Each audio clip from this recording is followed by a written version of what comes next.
सबसे electrical field ऐसे टेढ़ी जा रही है और एरिया वेक्टर है सीधा, ये सीधा और इलेक्ट्रिकल फील्ड ऐसे टेढ़ी। गॉस कहते हैं कि close integral E dot D S. बेटा ये जो गोल बना रखा है ना, ये बता रहा है कि क्लोज्ड सरफेस के लिए ये फॉर्मूला है। 2024 जेई का सवाल है, अब सारे जेई के सवाल आ रहे हैं। 2024 जेई, कुछ करने की जरूरत नहीं, टिक करो और आगे बढ़ो। ठीक, इसलिए इसको रेड से लिखा है क्योंकि ये एक इनकरेक्ट वे है, इनकरेक्ट वे है और यही गलती होती है बच्चों से। कैसे हो? Welcome to physics tips and tricks और मेरा नाम, जी हाँ, और आज बेटा हम लेके आए हैं अफसर सीरीज की वीडियो नंबर 6। हमारी क्लास 12 की सीरीज इस टाइम पे चल रही है। हर मंडे हम अभी एक नई वीडियो बच्चों के लिए डालते हैं और हम स्टार्ट कर रहे हैं क्लास 12 फिजिक्स के फर्स्ट चैप्टर को, जिसमें हम पहली 5 आई गेस 5 भी नहीं, 4.5 6 वीडियो के आसपास हम पहले डाल चुके हैं। इलेक्ट्रिकल डाइपोल तक खत्म कर चुके हैं। अगर आपने नहीं देखा तो अभी जाओ और वीडियो को चेकआउट करो। बाकी आज हम वीडियो नंबर 6 में बात करने वाले हैं गॉस लॉ की। क्या होता है गॉस लॉ, और साथ के साथ गॉस लॉ के साथ साथ हम देखेंगे कि क्या होता है इलेक्ट्रिक फ्लक्स। जी हाँ, तो इलेक्ट्रिक फ्लक्स पहले समझेंगे और फिर देखेंगे गॉस लॉ। तो कुर्सी की पेटी बांध लो, इस वीडियो को फुल स्क्रीन मोड पे देख लो, और जो बच्चे पहली बार आए हैं चैनल को लाइक शेयर और सब्सक्राइब जरूर करना। तो आइए बेटा स्टार्ट करते हैं विदाउट वेस्टिंग एनी टाइम ये नया और अद्भुत concept, which is concept of electrical flux. आज की क्लास थोड़ी कॉन्सेप्चुअल होने वाली है और मैं थोड़ी सी एडवांस चीज़ें बताऊंगा, तो आप लोग ध्यान से इसको सुनो। आइए देखते हैं। देखो क्या होता है इलेक्ट्रिकल फ्लक्स।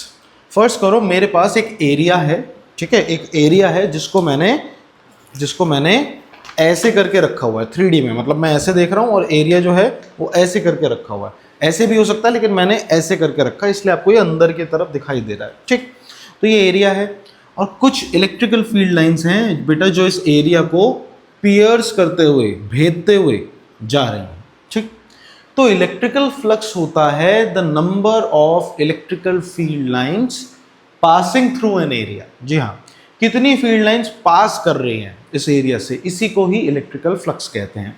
जैसे उदाहरण के लिए ये जो हमारी मेन फिगर है, फिगर ए में, अगर कोई मुझे फ्लक्स पूछे, फ्लक्स को किससे डिनोट करते हैं? इससे डिनोट करते हैं, फाई से। तो जो फाई है, अब पहली बात तो ये कौन सा फ्लक्स है? इलेक्ट्रिकल फ्लक्स है, तो ये फाई ई हो जाएगा। ठीक सर, फाई ई कोई और फ्लक्स भी होता है? हाँ, मैग्नेटिक फ्लक्स होता है। तो फाई ई किसके बराबर है? देखो कितनी लाइनें पास कर रही हैं, 1 2 3 4, तो फाई ई 4 के बराबर हो जाएगा, मोटा मोटा सा हिसाब। फिर हम ये भी देखते हैं कि जो फ्लक्स होता है बेटा वो एरिया ऑफ क्रॉस सेक्शन के डायरेक्टली प्रोपोर्शनल है। देखो इसका साइज यहाँ से इंक्रीज कर दिया फिगर का, अब है इलेक्ट्रिकल फील्ड इंटेंसिटी उतनी, लेकिन अब 1 2 3 4 5 6, अब 6 लाइनें पास कर रही हैं। मतलब अगर एरिया ऑफ क्रॉस सेक्शन बढ़ जाएगा तो फ्लक्स भी बढ़ जाएगा। जी हाँ, अगर मान लो एरिया ऑफ क्रॉस सेक्शन वही है लेकिन इलेक्ट्रिकल फील्ड बढ़ा दी तुमने, देखो बताओ यहाँ इंटेंसिटी ज्यादा है या यहाँ देखो 2 3 4 5 6 7, 7 ही है ना, 3 4 5 6 7 8 है। मतलब इलेक्ट्रिकल फील्ड लाइंस पास आ गई तो डेंसिटी बढ़ गई, इसका मतलब इंटेंसिटी बढ़ गई। तो यहाँ इलेक्ट्रिकल फील्ड लाइन की इंटेंसिटी भी ज्यादा है, बहुत पास है ना, बहुत पास है, एरिया उतना ही है। लेकिन फिर भी इलेक्ट्रिकल फील्ड लाइन के बढ़ने से यहाँ पर 2 3 4 5 6 7 8 इलेक्ट्रिकल फील्ड लाइन जा रही है। देखो फ्लक्स फिर बढ़ गया, यानी जो फ्लक्स है वो इलेक्ट्रिकल फील्ड इंटेंसिटी के भी डायरेक्टली प्रोपोर्शनल है।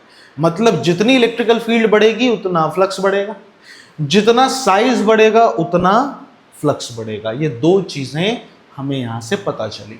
सर मोटा मोटा ये पढ़ते क्यों हैं? हम समझ गए इलेक्ट्रिकल फील्ड लाइन जो नॉर्मली जा रही है या एयर जो सरफेस है उसे पियर्स करते जा रही है, इससे आइडिया क्या? अरे इससे बेसिकली इलेक्ट्रोस्टैटिक एनर्जी का आइडिया लगता है कि कितनी इलेक्ट्रोस्टैटिक एनर्जी लिए हुए इलेक्ट्रिकल फील्ड लाइंस आ रही हैं। तो मैं इसको ऐसे समझो कि मान लो एक एम्प्लॉई है, वो एक साथ 2 प्रोजेक्ट संभाल रहा है, ठीक है। एक दूसरा एम्प्लॉई है जो एक साथ 6 प्रोजेक्ट संभाल रहा है ना। तो 6 प्रोजेक्ट संभालने वाला एम्प्लॉई की इलेक्ट्रोस्टैटिक एनर्जी ज़्यादा होगी, 2 प्रोजेक्ट संभालने वाले एम्प्लॉय की इलेक्ट्रोस्टैटिक एनर्जी कम होगी। इस कॉन्सेप्ट को ऐसे समझो, कैपेबिलिटी का आइडिया हो रहा है कि कितनी इंटेंसिटी है, ठीक है। तो उसको हम पता लगाते हैं इलेक्ट्रिकल फील्ड लाइन से। ठीक, चलिए ये तो था मोटा मोटा सा कॉन्सेप्ट। आइए कॉन्सेप्ट में थोड़ा डीप डाइव करते हैं और इसका डेफिनेशन या फॉर्मूला बनाने की कोशिश करते हैं। ठीक है, देखिए डेफिनेशन बहुत इजी है। The electrical flux over an area in an electrical field is a measure of the number of field lines crossing the surface. ये इसका फॉर्मूला है, मतलब ये इसकी डेफिनेशन है। फॉर्मूला बनाने के लिए बेटा फाई का फॉर्मूला बनता है ई A cos theta, E A cos theta. यहां पर कोई पूछ ले व्हाट इज थीटा, तो theta is the angle between electrical field and area, है ना। इलेक्ट्रिकल फील्ड और एरिया के बीच का एंगल है। ठीक, अब इसी कॉन्सेप्ट को, अभी कंप्लीट नहीं हुआ, इसी लाइन को आओ थोड़ा सा एक्सप्लोर करते हैं, मजा आएगा, तो हमें कुछ नया पता चलेगा। आओ देखते हैं। देखो मान लो ये इलेक्ट्रिकल फील्ड है, ठीक, और ये एरिया ग्रीन में आपको दे रखा है। बेटा इनके बीच का एंगल कितना बन रहा है, 90 डिग्री।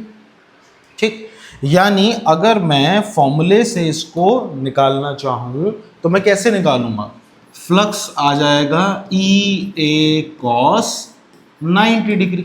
ये बेसिकली एक स्क्वायर है जिसको मैंने अंदर की तरफ करके रखा हुआ है, तो ये फॉर्मूला बन जाएगा बेटा ई साइड का स्क्वायर। मान लीजिए साइड इसकी ए है, तो ये फॉर्मूला बन जाएगा, इफ साइड इज ए तो ये फॉर्मूला बन जाएगा ई ए स्क्वायर कॉस 90 होता है बेटा 0, तो फ्लक्स भी आ जाएगा 0। अब ये बहुत अलग चीज हो गई। प्रीवियस कॉन्सेप्ट के हिसाब से इसमें 2 3 4 5 6 7 8 फ्लक्स 8 बन रहा है, और फॉर्मूले के हिसाब से फ्लक्स 0 बन रहा है। मतलब कहीं तो गड़बड़ है बाबा। कहाँ गड़बड़ है, सोचो कहाँ। बेटा मिस्टेक है इस एंगल लेने में। जी हाँ, इसलिए इसको रेड से लिखा है क्योंकि ये एक इनकरेक्ट वे है, और यही गलती होती है बच्चों से। ध्यान से देखो तो सही चीज ये है कि theta is the angle between electrical field and area vector. Area vector के बीच का एंगल है एरिया वेक्टर। अरे सर एरिया कब से वेक्टर हो गया, अब एरिया वेक्टर होता है। जी हाँ, आइए पहले समझते हैं कॉन्सेप्ट ऑफ एरिया वेक्टर। क्या है एरिया वेक्टर? सर हम तो बचपन से स्क्वायर का एरिया ऐसे निकालते हैं कि ये भी साइड है और ये भी साइड है, समझ रहे, स्क्वायर ही है, अंदर की तरफ रखा हुआ है, 3D में रखा हुआ है। ठीक है, तो ये भी है, तो स्क्वायर का एरिया तो हम सिंपली a इंटू ए निकाल देते हैं, खत्म हो जाता है, ए स्क्वायर आंसर आ जाता है। इसमें दिशा विशा क्या होती है? दिशा है। कौन सी दिशा? ये वाली डायरेक्शन दिशा है, क्योंकि असलियत में बेटा आप बचपन से जो फॉर्मूले लगाते आ रहे हो ना, असली में एरिया का फॉर्मूला a क्रॉस ए होता है। a क्रॉस ए मतलब ए साइन 90 डिग्री। स्क्वायर हमेशा 90 डिग्री पे होता है बेटा, 90 डिग्री पे होता है स्क्वायर, तो 90 डिग्री की वजह से साइन 91 हो जाता है, तो आंसर ए स्क्वायर आता है। अब बचपन में आपको ट्रिगो नहीं पढ़ाई जाती है ना, 8वीं 9वीं में ट्रिगो थोड़ी पढ़ाई जाती है, इसलिए इस चीज़ को बताया नहीं जाता। तो एरिया एक वेक्टर क्वांटिटी है, याद रखो हमेशा। साइन 91 हो जाता है, इसलिए 1 को लगाने की जरूरत नहीं, इसलिए आप सिंपल a इंटू बी या a डॉट ए करते हैं, समझे। तो एरिया एक वेक्टर क्वांटिटी है। सर अगर ये वेक्टर क्वांटिटी है और इसकी डायरेक्शन है, तो डायरेक्शन क्या होगी? डायरेक्शन तो पता ही नहीं बेटा। इसकी डायरेक्शन होती है नॉर्मली,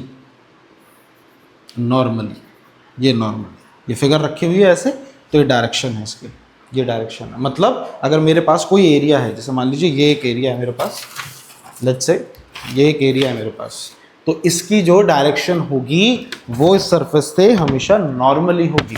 ये डिजिटल बोर्ड है, ये भी एक तरीके का एरिया है, इसकी डायरेक्शन ये होगी आउटवर्ड्स बना लो या पीछे की तरफ इनवर्ड्स बना लो, वो मेरे पे डिपेंड करता है। 2D सरफेस पे मेरे पास खुली छूट है कि मैं एरिया कैसे लेना चाहता हूँ। ठीक है, तो इसकी डायरेक्शन मेरी मर्जी, इधर आउटवर्ड्स और इनवर्ड्स मैं ले सकता हूँ। तो आज से याद रखो एरिया एक वेक्टर क्वांटिटी है। तो कभी भी हमारे पास कोई 2D शेप आएगी ना, कोई 2D शेप, तो बेटा इसका एरिया वेक्टर नॉर्मली बनाएंगे हम सरफेस पे, नॉर्मली, और मेरी मर्जी मैं कैसे भी बनाऊं। जैसे ही हमारे पास कोई 3D शेप आ जाएगी बेटा, 3D शेप का एरिया वेक्टर हमेशा हमेशा आउटवर्ड्स बनता है, आउटवर्ड्स। जैसे ये क्रॉस सेक्शनल एरिया है, इसका एरिया वेक्टर बेटा ऐसे बाहर की तरफ, यहां पर भी एक क्रॉस सेक्शनल एरिया होगा, इसका एरिया वेक्टर बेटा ऐसे। अब ऊपर देखो ये curved surface area, area vector ऐसे परपेंडिकुलर, तो यहाँ पे एरिया वेक्टर ऐसा बाहर की तरफ। तो आपको ये याद रखना है कि जितनी भी 3D सर्फेसेस हैं उनका एरिया वेक्टर आउटवर्ड्स बनाओ, और 2D सर्फेस का एरिया वेक्टर हमारे हाथ में, हम चाहे तो ऐसे, जैसे ये एरिया है तो हम चाहे ऐसे बना दें या इधर से बना दें, वो मेरी मर्जी। और हम आमतौर पर उसको इलेक्ट्रिकल फील्ड के साथ ही बनाते हैं। क्या ये बात समझे? क्या ये बात क्लियर है? अगर ये बात क्लियर है तो अब हम अपना प्रीवियस जो हमारा पूरा का पूरा फिनोमेना है जो हम देख रहे थे, कॉन्सेप्ट तो हो गया ये, इसको हम करेक्ट कर सकते हैं। तो अब हम करेक्ट वे यहाँ से ये निकाल सकते हैं कि असली में इलेक्ट्रिकल फील्ड ऐसे जा रही है, तो मैं इसको ये बोल सकता हूँ कि जो करेक्ट वे है वो ये है कि जो इस फिगर का एरिया वेक्टर है वो कैसा जा रहा होगा, वो ऐसे इसको चीरता हुआ जा रहा होगा, एरिया वेक्टर भी ऐसे, और यहाँ से बाहर निकल रहा होगा ऐसे। This is the area vector. अब आप देखो इलेक्ट्रिकल फील्ड भी ऐसे, एरिया वेक्टर भी ऐसे, दोनों के बीच का क्या एंगल है बताओ? ये एंगल क्या होता है? सर मेरे को तो हमेशा से दिक्कत होती है समझने में, क्या होता है? बड़ा कोई दिक्कत नहीं है। अगर दो डायरेक्शन, दो चीजें जो सेम दिशा में, उनका एंगल नहीं पता तो ऐसे हाथ खोल के खड़े हो जाओ शाहरुख खान की तरह। अब ऐसे हाथ खोल के खड़े हो, ये क्या एंगल बना? ये क्या एंगल बना? ये 180 डिग्री बना। अब ये अगर 180 डिग्री है तो ये कितना है भाई? ये 90 होता है। यानी 180 से जब मैंने हाथ पीछे करा तो 90 आ गया। इसका मतलब 180 से इस तरफ दिशा एंगल घट रहा है। दिशा क्यों चढ़ा हुआ मेरे मुंह पे आज? ठीक है, तो 180 से घटते घटते घटते घटते 90, तो इसको और इधर लाऊंगा तो और घटेगा, घटा घटा 90 का 75, 60, 45, 30, 20 और 0, मतलब ये दोनों किस पे हैं? 0 पे हैं, 0 डिग्री पे हैं। क्या ये बात समझ आई? क्या ये बात समझ आई? ये दोनों 0 डिग्री पे, अब ये 90 डिग्री पे, अब ये 180 डिग्री पे, अब ये 270 डिग्री पे, अब ये दोबारा घूम के 360 यानी 0 डिग्री पे आ गए। ऐसे करके समझ लिया करो।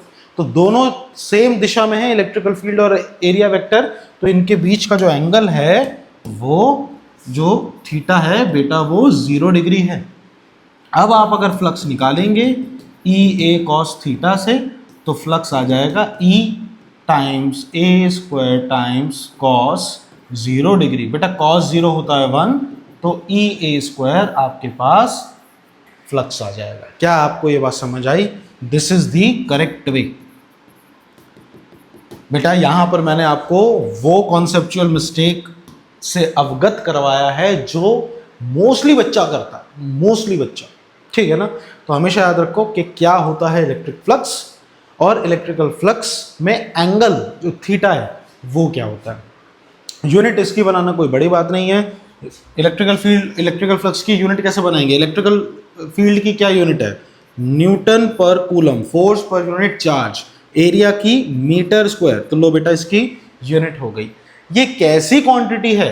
Sir E dot cos theta, इसको हम ई डॉट ए भी लिखते हैं। क्या लिखते हैं? ई डॉट ए। सर ई डॉट ए इसका जब भी सॉल्यूशन आता है कैसा आता है? हमेशा स्केलर आता है। तो ये एक स्केलर क्वांटिटी है। कैसी? एक स्केलर क्वांटिटी है। क्या ये बात समझ में आई? यहां पर हमारा इलेक्ट्रिकल फ्लक्स का कॉन्सेप्ट पूरी तरीके से हमें समझ में आया। आया या नहीं आया? आया या नहीं आया? तो ये है बेटा इलेक्ट्रिक फ्लक्स, इसको तुम याद रखो। आओ इसके कॉन्सेप्ट की एक और फील देता हूं, तो मैं फॉर्मूले की फील देता हूं, ठीक है? फॉर्मूले की फील, ये तो हो गया। फॉर्मूले की फील समझो। देखो कॉन्सेप्ट में जो फॉर्मूला है ई ए कॉस थीटा, हमारे पास फ्लक्स का फॉर्मूला क्या है? ई ए कॉस थीटा। बेटा ये फॉर्मूले की फील ये है कि जो फ्लक्स बनता है ना, इलेक्ट्रिकल फील्ड लाइन एरिया में से निकल रही है, ये कुछ क्रॉस सेक्शनल एरिया इसमें से चीरते हुए जा रही है। बेटा हमेशा ये बात याद रखो आप कि फ्लक्स, इलेक्ट्रिक फ्लक्स वही इलेक्ट्रिकल फील्ड बनाती है जो एरिया वेक्टर के साथ होती है। मैंने क्या बोला? इलेक्ट्रिक फ्लक्स वही इलेक्ट्रिकल फील्ड बनाती है जो एरिया वेक्टर के साथ होती है। इसको तुम ऐसे भी बोल सकते हो कि इलेक्ट्रिक फ्लक्स वही तभी बनता है या वही बनाता है जब एरिया वेक्टर इलेक्ट्रिकल फील्ड के साथ होता है। मतलब ये दोनों साथ होने चाहिए, चाहे तो इलेक्ट्रिकल फील्ड एरिया के साथ या एरिया वेक्टर इलेक्ट्रिकल फील्ड के साथ। उदाहरण के तौर पर फर्स्ट करो तुम्हारे पास ये कोई इलेक्ट्रिकल फील्ड है और जो एरिया वेक्टर है, इसका एरिया वेक्टर देखो ये ऐसे रखा हुआ है, तो इसका एरिया वेक्टर कुछ ऐसे गया है ये, और मान लो ये थीटा डिग्री पे है, ठीक है ना। तो अब ध्यान से देखो कि एरिया वेक्टर जो है और जो इलेक्ट्रिकल फील्ड है वो एक साथ नहीं है, ये कुछ ऐसे है, ये कुछ ऐसे है कि मान लीजिए इलेक्ट्रिकल फील्ड कैसे जा रही है, इलेक्ट्रिकल फील्ड ऐसे टेढ़ी जा रही है, ऐसे टेढ़ी यूं, ऐसे टेढ़ी जा रही है, ऐसे ये जा रही है इलेक्ट्रिकल फील्ड। और एरिया वेक्टर कैसा है, ऐसा परपेंडिकुलर, समझ रहे हो ना।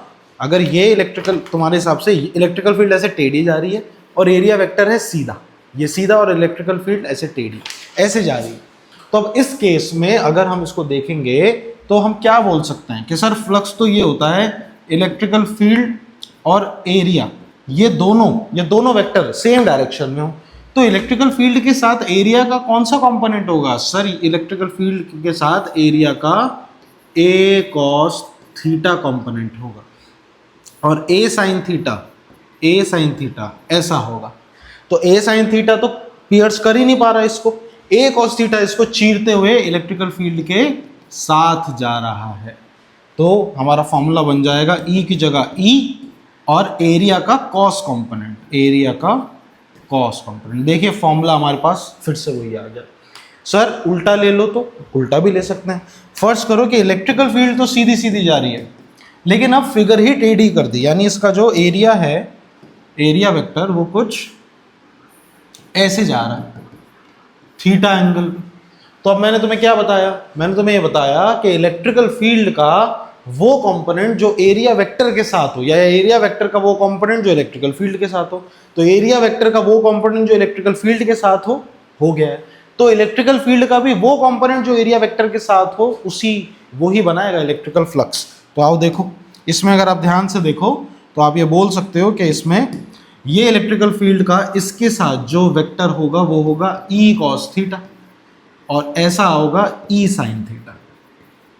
इसका मतलब नेट इलेक्ट्रिकल फ्लक्स जो बनेगा वो होता है ई डॉट ए, यानी इलेक्ट्रिकल फील्ड का कौन सा component, E cos theta dot A. इसको सॉल्व करो तो ई ए कॉस थीटा फिर से वही आ जाएगा। तो आप कान ऐसे पकड़ो या कान घुमा के पकड़ो, बात एक ही है। क्या ये बात समझे, किसी को कोई दिक्कत? This is the concept of feel of the formula of electric flux. यहाँ पे हमारा ये फील होता है खत्म।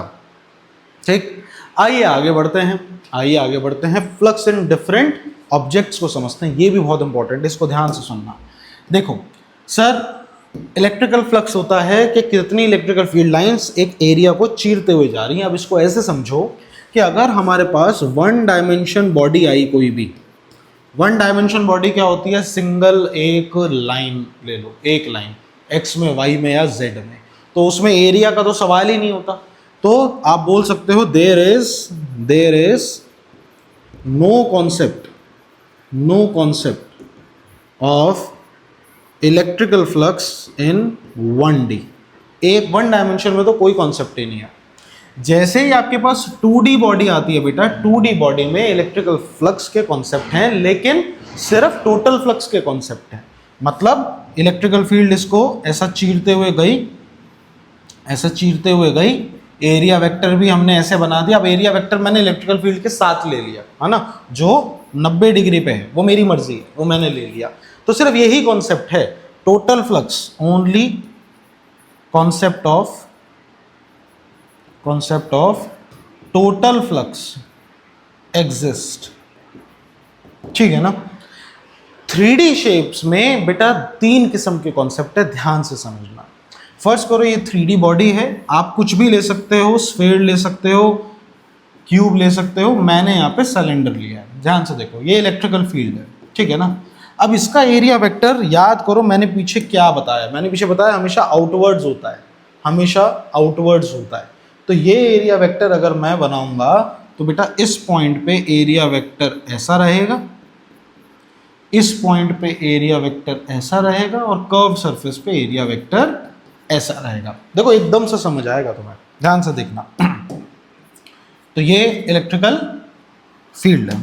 अब अगर तुम ध्यान से देखो तो मैं यहां पर तीन किस्म के फ्लक्स निकाल सकता हूं। ध्यान से देखो बेटा, एक फ्लक्स होता है जिसको हम कहते हैं इनकमिंग फ्लक्स इलेक्ट्रिकल फ्लक्स।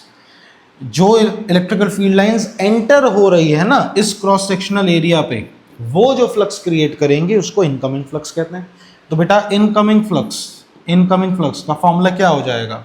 वही formula sir, E A cos theta. Sir ई की वैल्यू ये रहा ई।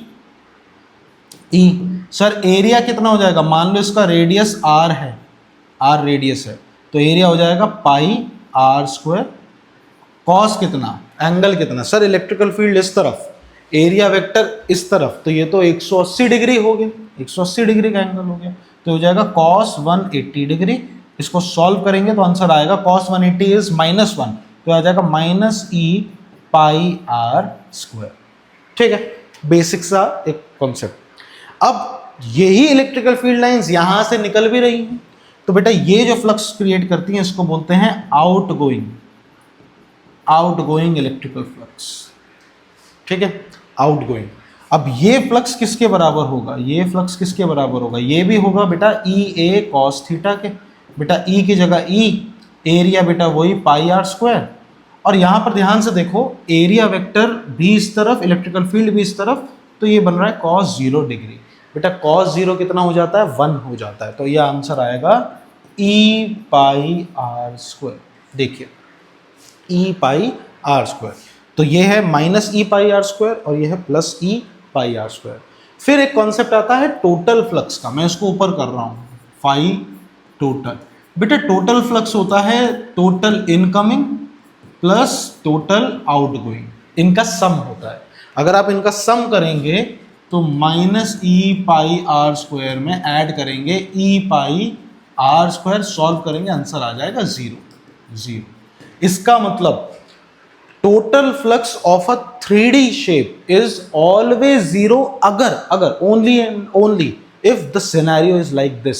इसके अंदर कोई चार्ज नहीं होना चाहिए, बाहर चार्ज रखा है जिसकी वजह से इलेक्ट्रिकल फील्ड बन रही है, तो ऐसे केस में टोटल फ्लक्स 3D बॉडी का 0 आता है। याद रखो, phi total for 3D body is 0 if there is no charge present inside it। बेटा ये इसलिए लिखा जा रहा है क्योंकि अगर चार्ज अंदर होगा ना तो अलग अलग अपनी फील्ड बनाएगा, तो उसमें फ्लक्स 0 नहीं होगा। लेकिन इस केस में जितना एंटर हो रहा है यूनिफॉर्म इलेक्ट्रिकल फील्ड होनी चाहिए, जितना एंटर उतना लीव कर रहा है, तो total flux 0। Sir what about this? इसका तो आपने बताया है नहीं। तीसरे, ये भी तो एक एरिया है, तो बेटा इसका निकाल लो, ये नॉर्मल फ्लक्स ही है, इसको निकाल लेते हैं अलग से। आइए इसको निकाल लेते हैं। ये कितना होगा? Same flux curved surface area का, कर्व्ड का कितना हो रहा है सर? ई ए कॉस, बेटा ये एंगल कितना बन रहा है? एरिया वेक्टर ऐसे, इलेक्ट्रिकल फील्ड ऐसे, ये एंगल 90 डिग्री का बन रहा है, तो कॉस 90। सर कॉस 90 0 होता है, तो यहाँ कोई फ्लक्स नहीं बन रहा, और आपको ये फॉर्मूलों की जरूरत ही नहीं है भाई। क्या कर्व्ड सरफेस में से ये इलेक्ट्रिकल फील्ड क्या यहाँ से बाहर निकल रही है? क्या नहीं निकल रही ना। तो जब इलेक्ट्रिकल फील्ड पियर्स ही नहीं कर रही, भेद ही नहीं पा रही, तो काय का फ्लक्स? तो यहाँ कोई फ्लक्स नहीं है, यहाँ पे फ्लक्स है, यहाँ पे फ्लक्स है। ठीक है, क्या ये बोलना सही रहेगा कि इस फिगर में कहीं पे भी चले जाओ, किसी भी पॉइंट पे देख लो फ्लक्स 0 है? नहीं, ये सही नहीं है। अबे यहाँ फ्लक्स 0 थोड़ी है, यहाँ फ्लक्स 0 थोड़ी है। क्या इस फिगर का टोटल फ्लक्स 0 है? हाँ 0 है, यहाँ बोलना ठीक है। सर तो फिर तो यहाँ भी ये हो गया? नहीं, यहाँ ये नहीं हुआ, क्योंकि 2D फिगर में कॉन्सेप्ट ही नहीं एग्जिस्ट करता इनकमिंग और आउटगोइंग फ्लक्स का। याद रखना, there is no concept of incoming and outgoing flux in 2D bodies। कोई एग्जिस्ट ही नहीं करता, और यहां पर हमारे पूरा का पूरा concept up to JEE level पूरा हो गया है। इसका स्क्रीनशॉट ले लीजिए। ठीक है, आइए आगे बढ़ते हैं, कुछ सवाल देखते हैं बढ़िया वाले।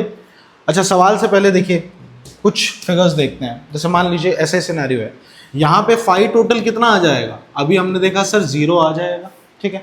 अब ये शेप देखिए, इसमें स्क्वायर ऐसे है, स्क्वायर अपने आगे से देख रहा है कि ऐसे जुप जुप ऐसे करके तेजी से फ्लक्स जा रहा है, तो इसमें फ्लक्स कितना होगा सर, कॉन्सेप्ट से चलते हैं, बेसिक कॉन्सेप्ट देखो, इसको कितनी इलेक्ट्रिकल फील्ड लाइन भेद पा रही है, अब ये तो ऐसे है, भेदेंगी तो ऐसे घुसनी चाहिए, ऐसे जा रही है, तो ये अब तो अपने आगे से देख रहा है कि गया गया, ये ऐसे देख रहा है, तो क्या कोई फ्लक्स पियर्स कर पा रहा है, नहीं कर पा रहा, तो ऐसे ही आंसर आ गया कि टोटल फ्लक्स इसका 0 है, 0 है। आपका खून ज़्यादा गर्म है तो आप फॉर्मूले से भी निकाल सकते हैं, ये रही इलेक्ट्रिकल फील्ड, एरिया वेक्टर बेटा इसका कैसा है, आउटवर्ड्स आएगा, मतलब ऐसा बाहर की तरफ आएगा एरिया वेक्टर, तो ये 90 डिग्री का एंगल बनेगा, ठीक है ना, ऐसे आई कैप जे कैप के कैप बनेगा, तो ये 90 डिग्री का एंगल बन रहा है बेटा। cos 90 कितना हो जाएगा, cos 90 कितना हो जाएगा, cos 90 सर 0 होता है, तो फ्लक्स भी 0, वही तो मैं बता रहा हूँ, ठीक। ये देखो, ये बहुत अद्भुत सवाल है, 2023 जेई में आया हुआ है। आपसे क्या पूछ रहा है, आपको इस सवाल में ये पूछ रहा है फाइंड द आउटगोइंग फ्लक्स बता दीजिए, इसमें आउटगोइंग फ्लक्स बता दीजिए। अब आउटगोइंग फ्लक्स निकालना यहाँ थोड़ा मुश्किल है, क्यों सर, हम कर्व्ड सरफेस का फॉर्मूला ले लेंगे, कर्व्ड का, बात इसकी नहीं है कि फॉर्मूला ले लोगे, अबे यहाँ पर एरिया वेक्टर कुछ ऐसा होगा, ऐसा, यहाँ कुछ एरिया वेक्टर ऐसा होगा, और ये तो मैंने 4 ही बनाई है भाई, मैं कोई इसमें 1000 लाइनें बना दे तो फिर सबके छोटे छोटे एंगल नापते रहोगे क्या, एक ही सवाल में पूरा जीवन निकाल दोगे क्या, ऐसा नहीं हो सकता, ठीक है। तो इसके लिए हम देखेंगे एक जुगाड़, देखिए क्या जुगाड़ है। देखिए इस फिगर का जो रेडियस है वो हमको दे रखा है r। अब आप ध्यान से देखिए, इसमें आपको 2 शेप मिल रही हैं, एक ये कर्व्ड और एक ये सर्कुलर। क्या ये बात हमको पता नहीं है कि ये सिनेरियो बिल्कुल ऐसा सिनेरियो है जो मैंने अभी पीछे बताया, देखिए ये सिनेरियो बिल्कुल ऐसा सिनेरियो है, और हमको पता है कि टोटल फ्लक्स इसका 0 होगा, यानी मुझे यहाँ पता है कि इस फिगर का फाई टोटल जो है, फ्लक्स टोटल जो है बेटा वो 0 है, और मुझे फाई टोटल का फॉर्मूला भी पता है, फाई टोटल का फॉर्मूला होता है incoming plus outgoing flux, outgoing, तो कितना हो जाएगा ये, phi incoming plus phi outgoing, ये फॉर्मूला है। अब ध्यान से देखो, ये 0 हो गया तो ये हो गया phi incoming plus phi outgoing flux, क्या ये बात समझे। अब एक काम कर देते हैं, अगर इसको इधर फेंक दो तो आप बोल सकते हो कि फाई आउटगोइंग जो है वो नेगेटिव ऑफ फाई इनकमिंग है, इसको याद रखो, ठीक है। तो इनकमिंग निकाल लेते हैं, इनकमिंग ज़्यादा आसान है ना, आओ इनकमिंग निकालते हैं। ये इलेक्ट्रिकल फील्ड और एरिया वेक्टर कैसा होगा भाई, ये देखो 3D शेप, ये है 3D शेप, इसका एरिया वेक्टर कैसा होगा, इसका एरिया वेक्टर ऐसा होगा, एरिया वेक्टर ऐसा होगा, बाहर की तरफ निकालते हैं ना, बाहर की तरफ होगा, तो इलेक्ट्रिकल फील्ड अंदर, एरिया वेक्टर बाहर, 180 डिग्री का एंगल बन रहा है। आओ इसको सॉल्व करते हैं, तो फाई इनकमिंग किसके बराबर है, ये बराबर है sir E A cos theta के, तो ई ये रहा, एरिया हो जाएगा पाई आर स्क्वायर, और ये हो जाएगा कॉस 180 डिग्री, यानी minus E pi are square, ये इनकमिंग फ्लक्स के का फॉर्मूला है, ठीक। आइए इसको इसमें रखते हैं, तो आप बोल सकते हैं कि जो फाई आउटवर्ड्स है, आउटगोइंग, वो नेगेटिव ऑफ फाई इनकमिंग है। सर इनकमिंग कितना है, इनकमिंग है माइनस का E pi are square, minus minus plus, तो ये हो जाएगा ई पाई आर स्क्वायर, तो फाई आउटपुट आया पॉजिटिव का ई पाई आर स्क्वायर, हो गया खत्म, कोई दिक्कत ही नहीं है। बताओ किसी को कोई दिक्कत, ठीक है। इसकी डायरेक्शन क्या होगी फ्लक्स की, फटाफट डायरेक्शन बताओ, फटाफट तुरंत से पहले 5 सेकंड, 5 4 3 2 1, डायरेक्शन क्या होगी, जे कैप। अबे स्केलर क्वांटिटी है ये, अबे स्केलर क्वांटिटी है फ्लक्स, डायरेक्शन निकालने की टेंशन मत लो, it is a scalar quantity. Scalar की डायरेक्शन होती है क्या, नहीं होती, तो डायरेक्शन की लोड मत लो। तो यहाँ पर जो फ्लक्स तुम्हारे पास आया वो आया E pi are square newton metre square per coulomb, कितना, newton metre square per coulomb, this is the correct answer, ठीक। आइए बेटा स्टार्ट करते हैं कुछ क्वेश्चंस, आइए क्वेश्चंस देखते हैं। आपको क्या क्वेश्चन कह रहा है, आपको ये कह रहा है कि एक रेक्टेंगुलर सरफेस है जिसकी साइड आपको दे रखी है 10 centimetre bye 15 centimetre, placed in uniform electrical field, और इसका आपको इलेक्ट्रिकल फील्ड भी दे रखा है। गिवन कितना है, फील्ड गिवन है 25 न्यूटन पर कूलम, ये आपको फील्ड दे रखी है। Such that it is normal to the surface, मतलब खुद ही कह दिया कि जो इलेक्ट्रिकल फील्ड है ये नॉर्मल है, 90 डिग्री का एंगल बना रहा है सरफेस से, तो एरिया वेक्टर इस फील्ड का ऐसे बाहर होगा, यानी दोनों 0 डिग्री पे होंगे, तो कॉस थीटा की टेंशन लेने की जरूरत नहीं। जब भी इलेक्ट्रिकल फील्ड सरफेस के नॉर्मली एक्ट करे तो कॉस थीटा 0 हो जाता है, हमेशा याद रखो, ठीक है ना। तो वहां पे ई ए कॉस थीटा की लोड मतलब सिंपल ई डॉट ए कर दो। तो आपसे क्या पूछ रहा है, such that the normal to the surface में, अच्छा नहीं, ये कह रहा है कि इलेक्ट्रिकल फील्ड 25 न्यूटन पर कूलम है लेकिन 60 डिग्री का एंगल बना रही है, माफी चाहूंगा, ये कह रहा है 60 डिग्री का एंगल बना रही है, तो थीटा आपको बेटा 60 डिग्री दे रखा है, इलेक्ट्रिकल फील्ड की दिशा से 60 डिग्री पे है, कोई बात नहीं। Find the flux of electrical field through rectangle, flux निकालना है, आओ निकालते हैं। फ्लक्स का फॉर्मूला क्या होता है sir, E A cos theta होता है। तो इलेक्ट्रिकल फील्ड दे रखी है हमको 25, एरिया कैसे निकालेंगे, 10 इंटू 15, कितना 10 इंटू 15, लेकिन ये सेंटीमीटर में है तो मीटर में कन्वर्ट करो, 0.10 इंटू 0.15, ये एरिया आ गया। कॉस कितना आएगा, कॉस 60 डिग्री, कॉस 60 डिग्री हो जाता है बेटा आधा, 1/2। बस इसको सॉल्व करना है, तो ये हो जाएगा 1/2। इसको सॉल्व करो, देखो 15 इंटू 10 इज 150 इंटू 10 की पावर -4, ये तो कुछ ऐसा आ रहा है, और ये आ रहा है 25। इसको सॉल्व करना है भाई, 25 इंटू 150 कितना हो जाएगा 250, और 25 250 का आधा 125, 5 6 7 2 3 375, 375 का भी आधा करो, 2 एकम 2, 2 अट्ठे 16, 2 सत्ते 14, 2 पंजे 10, 1875 समझे ना मैंने क्या करा, मैंने मान लिया यहाँ 100 है, तो 25 इंटू 100 इज, मतलब 25 इंटू 10 इज, अभी तो इसको 00 लगा दूंगा, कोई दिक्कत नहीं है, ऐसा 00 लगा देंगे। देखो 25 इंटू 100 कर लो, तो 100 करोगे तो 2500 आ जाएगा, फिर बचेगा 50, तो 25 को 50 से करो, यानी 5 से करो, तो 2500 का आधा कर लो, तो 1250 आ जाएगा। सॉल्व करो 3750 आ जाएगा, 18, और फिर 2 से डिवाइड कर दो, क्योंकि इस 2 से डिवाइड करना है, तो 18750 इंटू 10 की पावर -4, यानी -4, अब इसको सॉल्व करो तो 1 2 3 4, 1.875 न्यूटन पर coulomb metre square. This is your final answer, ये आपका फ्लक्स आया, खत्म, ठीक है। तो यहाँ पर आपका ये सवाल होता है खत्म। आइए बढ़ते हैं नेक्स्ट सवाल की तरफ। नेक्स्ट सवाल आ रहा है, ये क्या कह रहा है, ये कह रहा है the electrical field in a region is given by this. आपको इलेक्ट्रिकल फील्ड एक रीजन में इतना दे रखा है, E equals to E not A, electrical field कितना दे रखा है, E equals to E not बटे A एक्स आई कैप, ठीक है। कह रहा है find the electrical flux passing through a cubical volume bounded by the surface. अच्छा, ये तो बनाना पड़ेगा, ये बनाना पड़ेगा, एक क्यूब बनाना पड़ेगा भाई, क्यूब बनाना पड़ेगा, ये बना लेते हैं। क्यूब x 0 मतलब एक पॉइंट ये रहा, x इक्वल्स टू a मतलब यहाँ से लेके यहाँ तक ये रहा पॉइंट a, फिर y में 0 पे है और a से है, मतलब यहाँ पे a, ओके, मतलब ये तो फेस हो गया क्यूब का। z में 0 पे है और z में भी a पे है, a पे मतलब यहाँ तक मान लीजिए ये भी a हो जाएगा।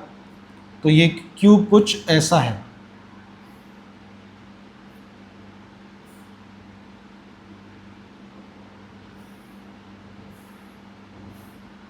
ऐसे रखा हुआ बेटा क्यूब, ये क्यूब कुछ ऐसे रखा हुआ है, ठीक है ना, 3D सरफेस पे। तो ये क्यूब रखा हुआ है और आपसे कह रहा है कि इलेक्ट्रिकल फील्ड है E डॉट एक्स आई कैप, मतलब इलेक्ट्रिकल फील्ड आई कैप में जा रही है, मतलब इलेक्ट्रिकल फील्ड ऐसे जा रही है, ऐसे जा रही है, ऐसे जा रही है भेदते हुए। अब ऐसे में आपको कह रहा है कि फाइंड द इलेक्ट्रिक फ्लक्स, तो जाहिर सी बात है इस क्यूब का ये फ्रंट, बैक, टॉप और बॉटम, इन चार में से तो फ्लक्स 0 हो जाएगा, ये भेद ही नहीं पा रही। तो आपको आप श्योर इन चार में से तो सर 0 ही है, तो इसमें आपको दिक्कत लेने की, टेंशन लेने की जरूरत नहीं है। तो फ्लक्स सिर्फ 2 सरफेस पे बनेगा, एक बनेगा बेटा इस सरफेस पे और एक बनेगा ये पीछे वाले सरफेस पे, जिस यहाँ से भेद रही है और यहाँ से निकल रही है, बस यहीं पे बनेगा। तो इन दोनों का निकाल लेते हैं, तो आइए निकाल लेते हैं बेटा। तो पहले तो इस सरफेस का निकाल लेते हैं, इसको 1 मार्क कर लो, इसको 2 मार्क कर लो। तो फ्लक्स 1 का कितना हो जाएगा, E A cos theta. Electrical field कितनी है, E naught A times of x I cap dot area vector. Area इसका कितना हो जाएगा, side into side a square, और एंगल कितना हो जाएगा बेटा, इलेक्ट्रिकल फील्ड ऐसे, एरिया वेक्टर इस तरफ, तो कॉस 180 डिग्री ये हो जाएगा। अब x की वैल्यू यहाँ पर कितनी है, 0 है, तो इस x को 0 पुट करूंगा तो पूरा 0 हो जाएगा, तो φ1 भी 0 आएगा। यहाँ पर भी कोई फ्लक्स नहीं बन पा रहा, तो φ1 बेटा यहाँ पर 0 आया। आइए φ2 निकालते हैं, φ2 कितना हो जाएगा, देखो φ2 इस फिगर के हिसाब से same formula, E A cos theta. आइए रखते हैं, ई कितना है, ई की वैल्यू है sir epsilon not by A x I cap, और ए कितना है, एरिया वेक्टर हो जाएगा ए का स्क्वायर। कॉस को क्या लिखूं बेटा, कॉस देखो एरिया वेक्टर भी ऐसे और इलेक्ट्रिकल फील्ड भी ऐसे 0 डिग्री पे आएगा, तो ये बन जाएगा कॉस 0 डिग्री, ये होता है 1, तो फाइनल आंसर है E naught A x I cap dot a square. लेकिन अभी सुनो, इस पॉइंट पे x की क्या वैल्यू है, x a के बराबर है, यहाँ पर a डिस्टेंस चलना पड़ेगा, तो a डिस्टेंस चलना पड़ेगा, तो x को a पुट करो, देखो a से a जाएगा, फाइनल आंसर आ जाएगा E naught A square. This is the flux जो सेकंड में बन के आया है। ठीक है, थोड़ा कॉम्प्लेक्स क्वेश्चन है, आई होप ये समझ आया होगा, इसका स्क्रीनशॉट ले लो। अब अगर कभी किसी में दिक्कत आती है तो कमेंट सेक्शन में लिखा करो कि सर ये क्वेश्चन थोड़ा ट्रिकी था। आते हैं नेक्स्ट में, देखते हैं। अब यहाँ बताओ, कार्टेशियन फॉर्म का क्वेश्चन दे दिया गया, क्या कह रहा है कि आप इलेक्ट्रिकल फ्लक्स बता दो जो सरफेस से बाहर आ रहा है। भाई सिंपल सी बात है, आप एक ध्यान से देखो, इलेक्ट्रिकल फील्ड जे कैप मतलब पॉजिटिव वाई एक्सिस की तरफ है, sorry surface area positive Y axis की तरफ है, और इलेक्ट्रिकल फील्ड तीनों दिशाओं में फैली है, 2i cap 2j cap plus k cap. Sir simple सी बात है, हमको वो इलेक्ट्रिकल फील्ड लेनी है जो एरिया वेक्टर के नॉर्मली हो, यानी साथ हो, मतलब 10j कैप के साथ 4j कैप होने वाला है। ठीक है, यही होने वाला है। 7k कैप और 2i कैप में तो एरिया वेक्टर ही अवेलेबल नहीं है, तो क्या करेंगे, इसका कुछ समाधान है, कुछ समाधान नहीं है। तो नेट आंसर इसका कितना हो जाएगा, सर सिंपल है, 10 × 4 कर दो, 40 के लपेटे में आंसर आना चाहिए। बस इतना देखते के साथ ही हमने इसको कर डाला, सिर्फ इतना देखा और हमने कर डाला, 40 यूनिट इसका आंसर होगा। हमको सवाल तेज बनाने सीखना है, देखो डायरेक्ट हो गया बिना कुछ करे, काटा पीटी। अगला देखो, अ cube of side A is placed in a uniform electrical field. ये इलेक्ट्रिकल फील्ड फैली हुई है और क्यूब जिसकी साइड ए है उसको इसमें रखा हुआ है। Total electrical flux passing through the cube, total 3D surface है ना, 3D सरफेस के अंदर चार्ज की इसने बात बोली नहीं है, टोटल फ्लक्स पूछ रहा है। अरे टोटल 3D सरफेस का फ्लक्स कितना होता है, हाँ, तो इसका टोटल फ्लक्स कितना होगा, 0 होगा, 0 होगा। ठीक है, कॉन्सेप्ट से हम ऐसा धुआं कर सकते हैं सवाल, सिर्फ कॉन्सेप्ट पता है तो निपटा दिया सवाल। आगे देखते हैं, देखिए आइए, अब हम एंटर करने जा रहे हैं Shri Shri Shri Johann Carl Friedrich Gauss. ठीक है, इन्होंने बेटा अपना एक लॉ दिया था जिसका नाम है Gauss law, very important law. क्या कहता है गॉस लॉ, ध्यान से सुनिए। गॉस लॉ एक जुगाड़ है, क्या है, एक जुगाड़ है टोटल इलेक्ट्रिकल फ्लक्स निकालने का। जी हाँ, कोई भी 3D ऑब्जेक्ट है उस पर आप टोटल इलेक्ट्रिकल फ्लक्स निकालना चाहते हैं, तो गॉस कहते हैं कि मैं एक लॉ दे रहा हूँ, आप उसके बेसिस पे निकाल सकते हैं। गॉस कहते क्या है, आओ पहले उसको देखते हैं। गॉस ये कह रहे हैं कि the net electrical flux through any closed surface, surface कैसा होना चाहिए, क्लोज्ड, याद रखो ये इंपॉर्टेंट पॉइंट है, close surface is equals to epsilon the net charge enclosed by it divided by epsilon not. ठीक है, इसका मतलब क्या है, इसका मतलब ये है कि गॉस ये कह रहे हैं कि टोटल फ्लक्स अगर आपको निकालना है ना फाई, बेटा ये बराबर है close integral of E dot ds which is equals to q inside by epsilon naught। Sir पहले तो ये क्या बवाल लिख दिया है इसको समझाओ, ध्यान से सुनो। टोटल फ्लक्स अगर निकालना है किसी क्लोज सरफेस से तो गॉस कहते हैं कि close integral E dot D S. बेटा ये जो गोल बना रखा है ना, ये बता रहा है कि क्लोज्ड सरफेस के लिए ये फॉर्मूला है, समझो। ठीक, तो क्लोज सरफेस के लिए फॉर्मूला है तो E dot D S, D S क्या है, एस क्या है, एस क्या है, सरफेस एरिया, सरफेस एरिया। कुछ जगह पर ई डॉट डी ए भी लिखा जाता है, तो टेंशन नहीं लेनी, ठीक है ना भाई। Flux E A cos theta ही होता है ना, तो डॉट प्रोडक्ट को खोलोगे तो कॉस थीटा आ जाएगा, कोई ऐसी दिक्कत की बात नहीं। तो ये यही कह रहे हैं कि द टोटल फ्लक्स जितना भी है वो बराबर होता है close integral E dot D S के। ये हम पहले भी देख चुके हैं ना, ई ए कॉस थीटा। तो सर गॉस ने क्या बताया, गॉस ने बताया कि किसी भी क्लोज्ड 3D ऑब्जेक्ट अगर होगा ना, उसका जो टोटल फ्लक्स हम इससे E D A cos theta से निकालते हैं। आप चाहो तो टोटल फ्लक्स ऐसे भी निकाल सकते हो कि total flux Q inside by epsilon not के बराबर है। क्या मतलब Q inside by epsilon naught? Q inside मतलब वो चार्ज जो 3D क्लोज्ड ऑब्जेक्ट के अंदर पड़ा है। ये कौन सा चार्ज है? The charge inside the closed surface. Close surface के अंदर जो चार्ज है ये वो है। सर थोड़ा सा समझा दो इसका क्या मतलब है, थोड़ी फील दे दो, ध्यान से सुनो। फर्ज करो हमारे पास एक स्फेयर है, ये मान लीजिए हमारे पास एक बढ़िया सा एक स्फेयर है, स्फेयर सर्कल नहीं, स्फेयर है, 3D ऑब्जेक्ट है, क्लोज्ड है। इसके बाहर से ऐसे इलेक्ट्रिकल फील्ड निकल के आ रही है, ठीक है, ऐसे आ रही है, ठीक है, इसके बाहर। तो इसकी टोटल इलेक्ट्रिकल फील्ड कितनी होगी? सर हमको पता है कॉन्सेप्ट, 3D ऑब्जेक्ट है, ऐसे अगर आता है बाहर से आती है तो टोटल फ्लक्स जीरो होता है। गॉस ये कह रहे हैं कि टोटल फ्लक्स निकालने का सिंपल एक ये फॉर्मूला है, Q inside by epsilon not. वो कह रहे हैं इस फिगर के अंदर जितना चार्ज है उसको ऊपर रखो और एप्सिलॉन नॉट से डिवाइड कर दो, आपका टोटल फ्लक्स आ जाएगा। कितना चार्ज अंदर है? Sir zero. बस वो कह रहे हैं बस खत्म, जीरो ही आएगा आंसर, ज़्यादा कुछ ई ए कॉस थीटा करने की जरूरत ही नहीं। क्या अद्भुत तरीका है? ऐसे निकाल लिया। तभी तो पीछे मैंने आपको समझाया था पीछे कि जब भी हम जब भी 3D ऑब्जेक्ट्स को लेते हैं, 3D ऑब्जेक्ट्स को लेते हैं, यही था, 3D ऑब्जेक्ट्स को लेते हैं तो इलेक्ट्रिकल फील्ड, मैंने लिखा भी था कहीं पे कि जीरो, ये रहा, phi total for a 3D body is zero if there is no charge present inside it. अंदर चार्ज नहीं होना चाहिए, क्योंकि अंदर चार्ज होगा तो चार्ज की वैल्यू हो जाएगी, तब वो जीरो नहीं होगा। तो गॉस के इस अद्भुत ट्रिक से हमको टोटल फ्लक्स निकालने का एक फॉर्मूला भी मिलता है। अभी मैं इसको और एक्सप्लोर करवाऊंगा। सिंप्लीफाइड वर्जन भी है इस फॉर्मूले का। क्या है simplified version? Simplified version simple ये है बेटा, E dot A equals to Q inside by epsilon not. आप इसको ऐसे भी याद रख सकते हैं, ठीक है। ये हमेशा ट्रू है, ऑलवेज ट्रू। ये सिचुएशनल है, सिचुएशनल है मतलब सिचुएशन के हिसाब से ये फॉर्मूला लगेगा। सर क्या सिचुएशन है? ध्यान से सुनो। पहली situation, electrical field must be same या कांस्टेंट एवरीवेयर।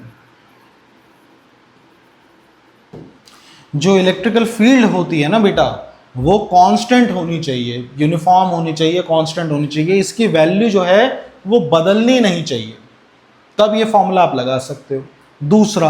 दूसरा electrical field must be either perpendicular और टेंजेंशियल टू द एरिया। क्या मतलब है? मतलब किसी एंगल पे नहीं होनी चाहिए, या तो सीधा परपेंडिकुलर हो या टेंजेंशियल हो, या तो अंदर घुस रही हो या ना घुस रही हो, बस वहाँ ये जनरल फॉर्मूला लग सकता है। तो ये है गॉस का पूरा फॉर्मूला। देखो फील धीरे धीरे इसकी भी आएगी, मैं आपको देता हूँ इसकी फील, ध्यान से देखो। आपको कुछ सिनेरियो दिखाता हूँ। देखो पहले प्रूफ समझो कि सर हम कैसे माने। तो इसका प्रूफ CBSE में काफ़ी आता है, इम्पॉर्टेंट है, CBSE proof of Gauss law. तो मान के चलो हमारे पास एक स्फेयर है बेटा। इस स्फेयर के अंदर, मान लो स्फेयर के अंदर कहीं पे एक चार्ज Q0 रखा हुआ है हमने, ठीक है। Q0 हटा देते हैं तो टेस्ट चार्ज हो जाएगा, Q रखा हुआ है, ठीक है, अंदर रखा हुआ है। और इस स्फेयर का जो रेडियस है वो रेडियस R है, ठीक। अब ये कैसी है? 3D बॉडी है, क्या है? स्फेयर है। This is nothing but a sphere. अब हम क्या करेंगे? हम इस चार्ज की वजह से नेट फ्लक्स निकालना चाहते हैं। नेट फ्लक्स क्या होता है, कितनी इलेक्ट्रिकल फील्ड एक पर्टिकुलर एरिया को ऐसे चीरते हुए जा रही है ना। तो आइए नेट फ्लक्स निकालते हैं। कैसे निकालेंगे, देखो ये पॉजिटिव चार्ज है तो ये इलेक्ट्रिकल फील्ड कैसे बनाएगा, ये इलेक्ट्रिकल फील्ड आउटवर्ड्स बनाएगा, देखो ऐसे आउटवर्ड्स, ऐसे आउटवर्ड्स बनाएगा ऐसे, ठीक है ना, ऐसे आउटवर्ड्स बनाएगा। और ऐसा ये स्फेयर है, इसमें चारों तरफ से निकल रही है इलेक्ट्रिकल फील्ड, निकल रही है इलेक्ट्रिकल फील्ड चारों दिशाओं में, तीनों दिशाओं तीनों दिशाओं में, ठीक है। अब देखो क्या हो रहा है, अब क्या हो रहा है, अब यहां पर इलेक्ट्रिकल फील्ड जो पियर्स करते हुए निकल रही है, बाहर निकल रही है, हम कोई सी एक इलेक्ट्रिकल फील्ड को ले लेते हैं। जैसे हमने मान लीजिए ये वाला पर्टिकुलर इलेक्ट्रिकल फील्ड को ले लिया। मैंने क्या करा, यहां पर एक बहुत छोटा सा एरिया वेक्टर लिया है बेटा, एरिया वेक्टर बहुत छोटा सा, ठीक है बेटा। ये इलेक्ट्रिकल फील्ड इस छोटा एरिया वेक्टर जिसको मैं ds कह रहा हूं, इसको भेजते हुए जा रही है, ठीक है सर। अगर इसको भेजते हुए जा रही है तो इसका एरिया वेक्टर इस तरफ, इलेक्ट्रिकल फील्ड भी इस तरफ। तो आइए यहां पर कितना फ्लक्स है उसको निकालते हैं। ये फ्लक्स छोटा फ्लक्स है, तो ये फ्लक्स कितना हो जाएगा, ये डी फाई जो छोटा फ्लक्स है ये बराबर हो जाएगा E D S cos theta के। मतलब E D S cos theta, अभी ये जो इंटीग्रल फॉर्मूला लगाया ना, close integral E dot D S, ये लगा सकते हैं। 90 डिग्री पे जा रही है, मतलब एक तरीके से 0 डिग्री का एंगल है इन दोनों के बीच, तो मुझे कॉस थीटा की भी जरूरत नहीं है, लेकिन मैं स्क्रैच से करके दिखा रहा हूँ कि डी फाई जो होगा वो बराबर होगा close integral E dot D S के। और ई डॉट डी एस को खोलूंगा तो देखो ई तो कांस्टेंट है, तो ई बाहर आ जाएगा, सिर्फ डी एस जो एरिया है उसको हमें इंटीग्रेट करना पड़ेगा।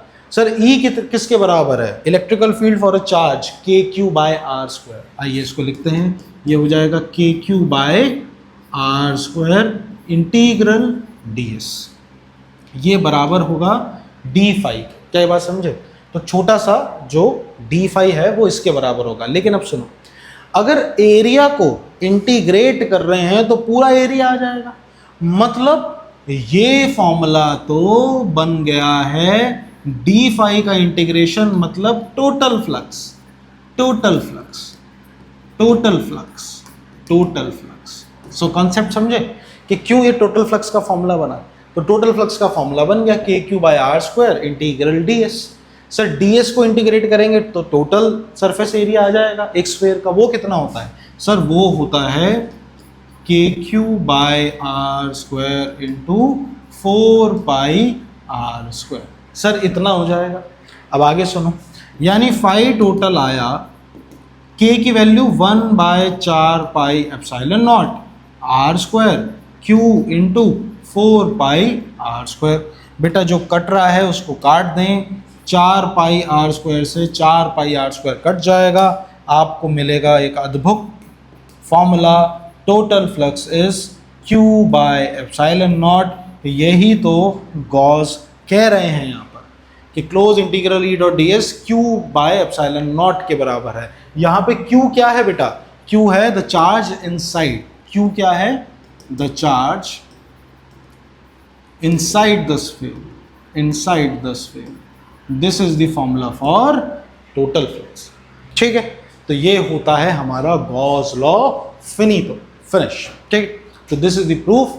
आइए गॉस लॉ के कुछ इंपॉर्टेंट पॉइंट्स देखते हैं जो आपके बहुत काम आएंगे, बहुत कॉन्सेप्चुअल पॉइंट्स हैं। आओ एक एक करके देखते हैं। पहला point, universal validity. Gauss law is valid for any closed surface regardless of its shape और साइज। मतलब सुनो, मान लो मेरे पास एक स्फेयर है, इसमें क्यू चार्ज है।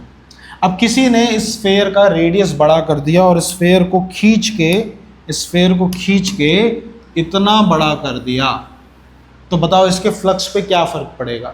गॉस कहते हैं घंटा फ़र्क पड़ेगा, कुछ फ़र्क नहीं पड़ने वाला। सर ऐसे कैसे, ऐसे इसलिए क्योंकि जो इलेक्ट्रिकल फील्ड लाइंस हैं वो पॉजिटिव चार्ज से ऐसे आउटवर्ड्स बनती हैं। बताओ ऐसे बनती है ना। अब बताओ छोटू एरिया के अंदर से कितनी इलेक्ट्रिकल फील्ड लाइन जा रही है, 3, 5, 6, 7, 8। और बड़े के अंदर से 1, 2, 3, 4, 5, 6, 7, 8, मतलब टोटल फ्लक्स तो सेम ही रहेगा, वही गॉस कह रहे हैं। मतलब साइज को बड़ा या छोटा करने से कोई फर्क नहीं पैंदा। आगे देखो, टोटल एनक्लोज चार्ज, ये क्या कह रहे हैं? The charge Q on the right side of Gauss law refers to the total charge enclosed by the surface. These charges can be located inside the surface. इसका क्या मतलब है? ये कह रहे हैं कि जो आपके पास गॉस लॉ है, ये तो फर्स्ट, सेकंड, कि जो आपके पास गॉस लॉ है, close integral E dot ds is Q inside by epsilon naught। ये सेकंड पॉइंट ये बता रहा है कि जो चार्ज है ना राइट साइड में, Q on the right side of Gauss law, ये total charge enclosed by the surface है। ये मैंने आपको पहले ही अभी बताया, Q इनसाइड लिखा भी Q इनसाइड है। ये वो चार्ज है जो इसके अंदर पड़ा है, कहीं पे भी नहीं, इसके अंदर होना चाहिए ये चार्ज, ठीक है ना। Enclosed by the surface, these charges can be located anywhere. इसका मतलब अगर मान लीजिए आपके पास दो स्फेयर हैं जिसमें एक Q यहाँ रखा है Q1, दूसरा Q2 यहाँ रखा है, बेटा इन दोनों चार्जेस की वजह से फ्लक्स इस बॉडी में सेम आएगा। ये नहीं फर्क पड़ता कि आप ये सोचे कि ये चार्ज कहाँ रहेगा, चार्ज कहीं पर भी हो, चार्ज कहीं पर भी हो, अंदर होना चाहिए। क्या ये बात समझे? तो यहाँ पर जो close integral E dot ds है वो Q inside by epsilon not आएगा, ठीक है ना। तो चार्ज अंदर होना जरूरी है, अंदर कहीं पे भी रखा हो इससे फर्क नहीं पड़ता। तो ये आपको पता होना चाहिए। आगे सुनो, charges inside and outside the surface. If some charge lies inside the surface and some outside the electrical field which appears on the flux left hand side is due to all charges. देखो ये इसमें क्या बता रहा है, ये बता रहा है थर्ड पॉइंट में ये बता रहा है कि मान लीजिए आपके पास कोई स्फीयर हो और इसके अंदर Q1 और Q2 चार्ज है और बाहर Q3 और Q4 चार्ज रखा है। तो ये कह रहे हैं कि जब आप फॉर्मूला लिखते हैं close integral E dot ds is Q inside by epsilon not, ये जब आप फॉर्मूला लिखते हैं तो ये स्पेसिफिकली कह रहा है कि इस फॉर्मूले में Q इनसाइड तो जितना चार्ज अंदर है उसकी बात कर रहा है, यानी Q इनसाइड कितना है? Q इनसाइड तो है Q1 plus Q2 bye epsilon not. इस फॉर्मूले में रखेंगे तो ये याद रखो, ठीक है ना। Q inside by epsilon not की जगह Q1 plus Q2 bye epsilon not. लेकिन जो इलेक्ट्रिकल फील्ड है ना बेटा, ये इलेक्ट्रिकल फील्ड इन सभी चार्जेस की वजह से है, due to Q1, Q2, Q3 and Q4। ये हमेशा याद रखना कि इस फॉर्मूले में जो इलेक्ट्रिकल फील्ड है वो सभी चार्जेस की वजह से है, अंदर वाले भी और बाहर वाले भी। लेकिन Q इनसाइड सिर्फ अंदर वाले चार्जेस के बारे में है। If some charges lie inside the surface and some outside the surface, the electrical field which appears in the flux on the left side ये is due to all charges. यही मैं आपको समझा रहा हूँ, ठीक है। तो ये फॉर्मूला पूरी तरीके से अब आपको समझ आना चाहिए, कुछ भी ऐसा नहीं है। इसका मतलब क्लोज सरफेस से है, इलेक्ट्रिकल फील्ड कितने चार्ज फैले हुए हैं चाहे अंदर या बाहर कुछ फर्क नहीं पड़ता। ds ये तो एरिया है, जब इसको खोलेंगे तो एरिया सरफेस एरिया आ जाएगा।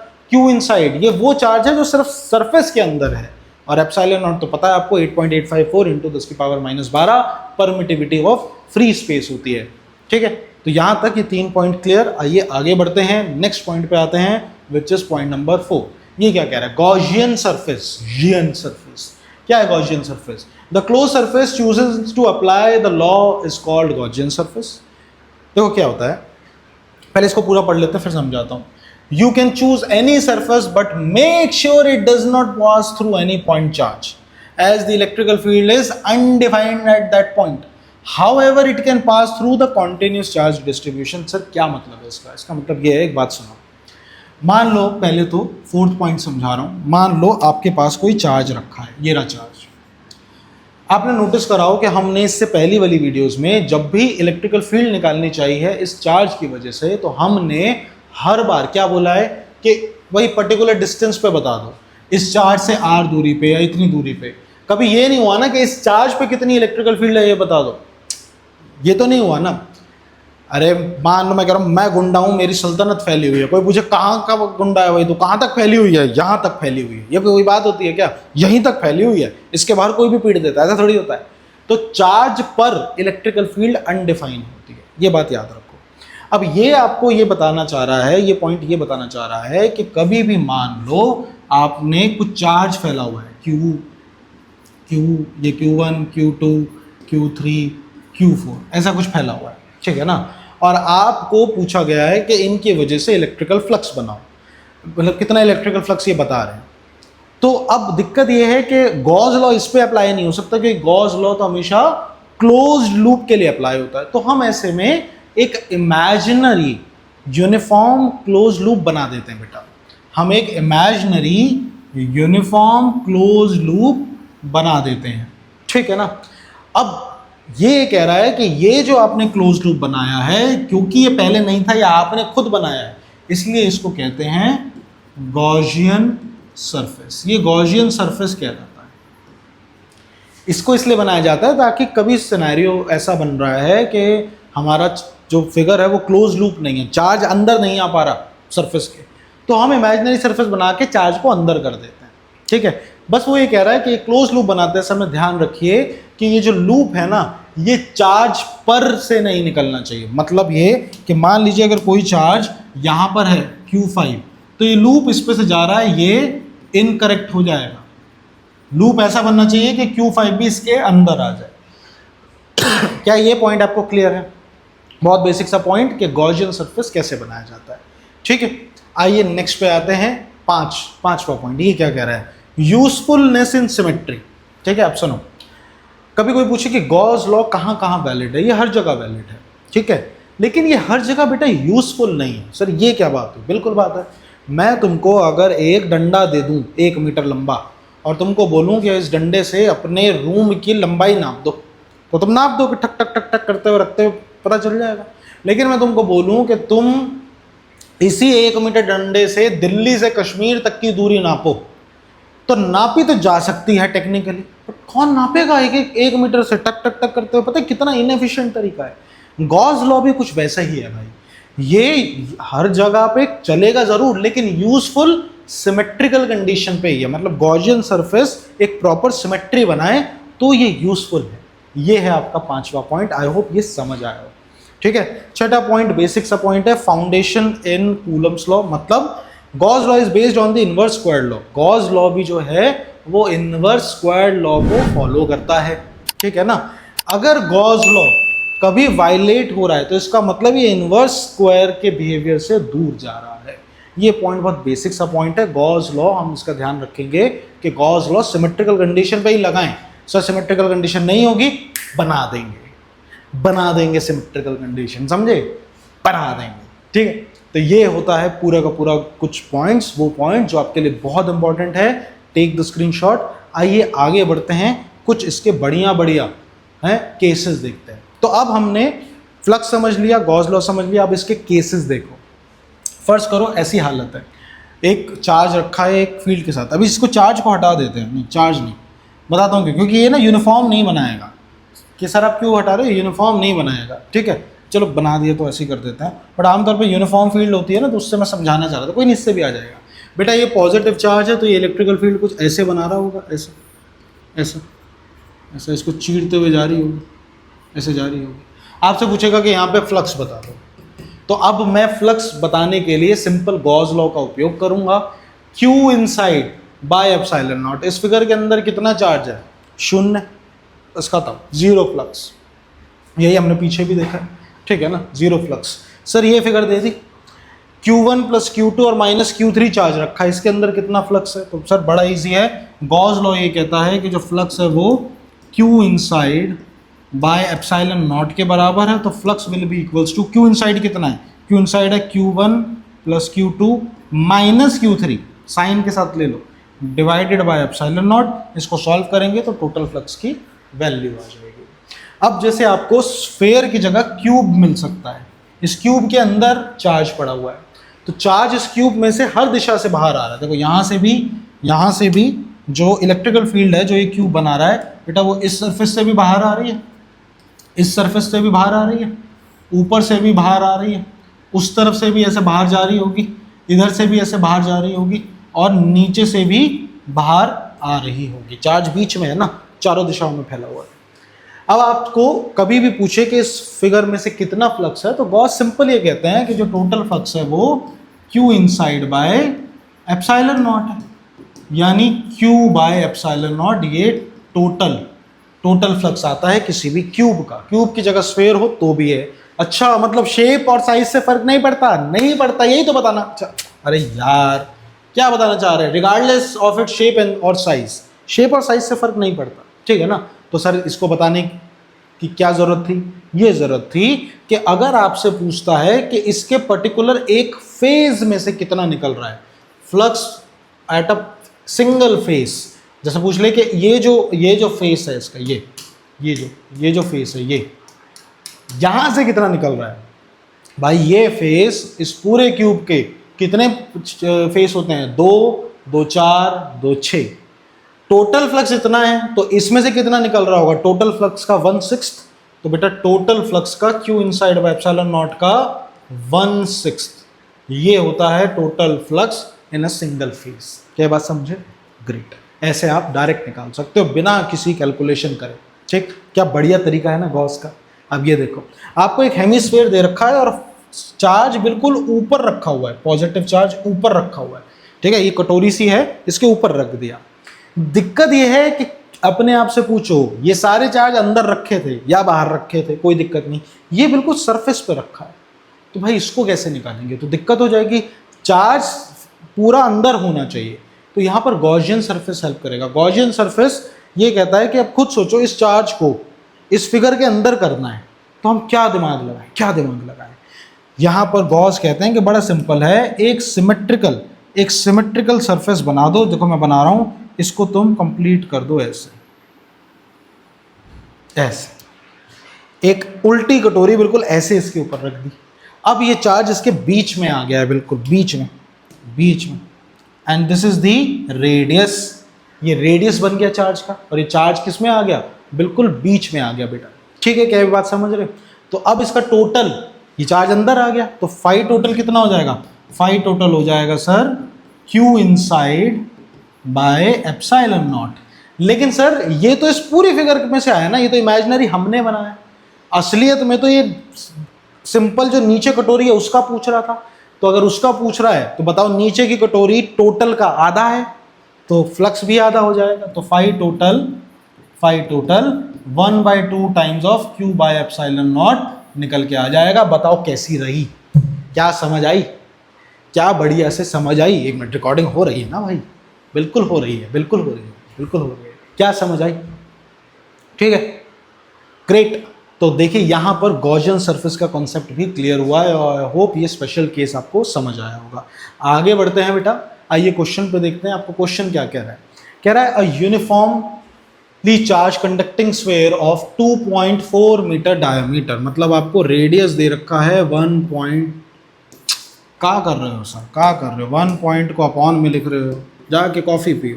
1.2 मीटर रेडियस है, जिसकी सरफेस चार्ज डेंसिटी मतलब सिग्मा कितना? 80 micro coulomb per metre square दे रखा है। पूछा find the charge on the sphere. Sir surface charge density क्या होता है? Total charge upon total area. तो चार्ज कितना हो जाएगा? सिग्मा टाइम्स ए, यानी सिग्मा कितना है? 80, एरिया हो जाएगा 4 पाई आर स्क्वायर, 1.2 का स्क्वायर। इसको सॉल्व कर देंगे तो आपको टोटल चार्ज आ जाएगा। तो ये आपका खत्म हो गया, 4 पाई आर स्क्वायर। दूसरा क्या है? What is the total electrical flux leaving the surface.